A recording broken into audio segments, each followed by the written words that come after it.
What's the worst thing that ever happened because of your sibling rivalry? Growing up, my sister Samantha was the pretty one out of us two, and I was always happy that this was the case, because good looks is the only thing she had going for her. She was ugly on the inside. She always said she was better than me, flaunting how much prettier she is and how much more boys are interested in her. Our mom even told her she'd marry rich and be the more successful sister, making Samantha an egomaniac. It was clear I was second to Samantha in my parents' eyes, and call me crazy, but I loved it, because even back then, at just 15 years old, I knew that the way they treated me because I wasn't aesthetically blessed would only push me to work harder and hopefully make them proud. And I was right. I got an academic scholarship and moved out at 18. This was when the rift between me and Samantha formed. She claimed I thought I was too good for our family with my fancy scholarship, and actually persuaded my parents into thinking the same. It hurt a lot going low contact with them, especially with how I always wanted to prove myself to them, but they forced my hand. Fast forward 10 years. I was finally successful, dating a great guy, working at a high-end marketing firm, and that was when I made the biggest mistake of my life. I thought my family would approve of me. I made plans to see them again, and over text they sounded excited. I was excited too. I pulled into my parents' driveway in a car that I bought with my own money, with James next to me. I looked confident on the outside, but inside I was nervous. I had not been home in a long time. I walked in, and it felt like almost nothing had changed, but somehow everything had. Samantha was still there, 31 now, lying on the couch with a magazine in her hand like she didn't care I had just walked in. She looked tired, still beautiful, but her looks were fading. Her hair was dry and overprocessed,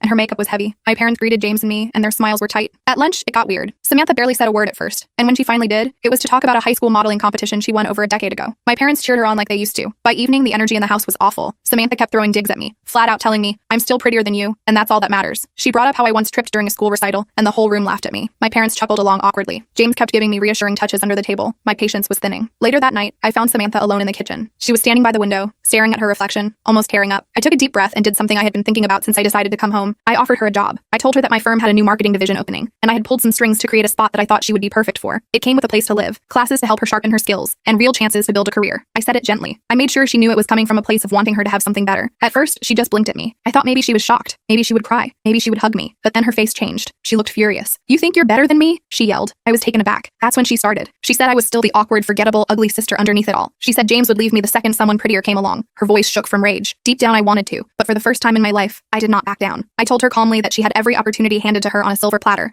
and she had wasted it. I said she spent her life relying on her looks. I said that if she was lonely and struggling now, it was not because the world was unfair. It was because she had never bothered to invest in anything that would last longer than her beauty. I could feel the air go dead around us. I could see her chest heaving, her hands clenched into fists. When I finished, I noticed my parents standing in the doorway. They had heard everything. My mom's face was white. My dad looked like someone had punched him in the gut. James was standing behind them, and when our eyes met, I saw nothing but pride in his face. Samantha stormed off, slamming her bedroom door so hard the whole house shook. I heard stuff crashing against the walls. I half expected my mom to go after her, the way she always used to, but she just stood there frozen, torn in a way I had never seen before. My dad stared at me like he was seeing me clearly for the first time, and maybe hating himself a little for how long it had taken. James and I packed our bags and left shortly after, but it's on the drive home that my phone started blowing up. It was my job. Someone had left a review on our website name-dropping me for joking about their autistic son to their face. I'd never done anything like that, and I knew instantly who did this. The full story where Samantha tries taking everything from me is on my channel and linked below.